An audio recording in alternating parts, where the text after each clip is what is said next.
Carolinas, that's north and south. Some of them, the really bad ones, could last for days rather than hours.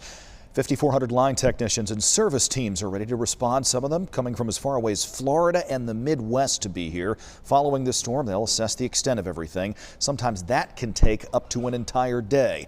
Everyone's encouraging you to have a plan in place right now in the event that you don't have electricity and especially heat for an extended period of time.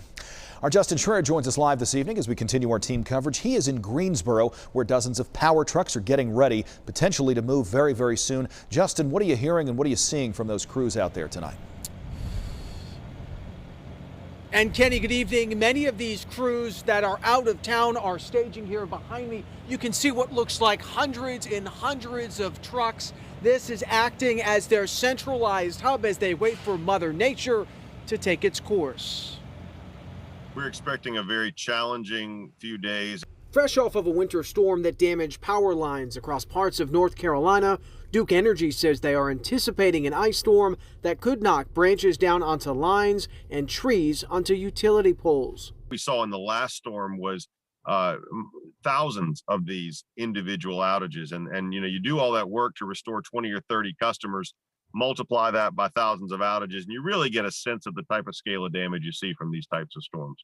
Jeff Brooks with Duke Energy says the power company is expecting the possibility of up to 1 million customers throughout the Carolinas to lose power, turning restoration efforts into a multi-day operation in some areas. We're ready to respond to that, and we have crews all across the state that will be able to collapse into the most hard-hit areas. Brooks says thousands of line and tree workers will be working across the Carolinas, which include many crews from out of state.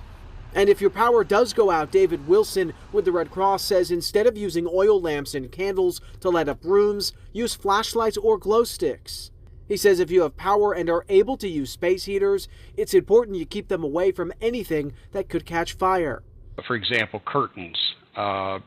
If somebody left a jacket on one, anything that could burn, you want to keep a good distance, 6 inches at least, maybe a foot away from it, so that you just minimize that potential of something in the house catching fire. And power crews are not the only ones who will be out on the roads.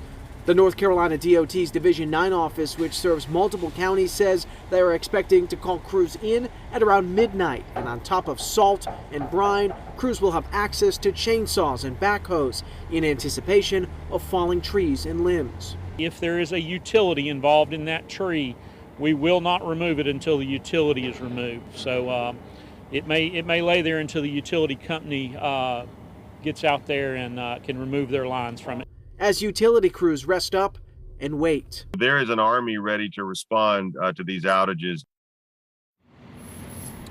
And you can see these trucks are just continuing to roll in and roll in tonight. And in some parts of the Midwest states are seeing what are being called rolling outages. Jeff Brooks says that's because the utility companies out there are not able to generate enough power. He says here that is not an issue. Live in Greensboro tonight, Justin Schreier, WXII 12 News. Good information, Justin. Thank you.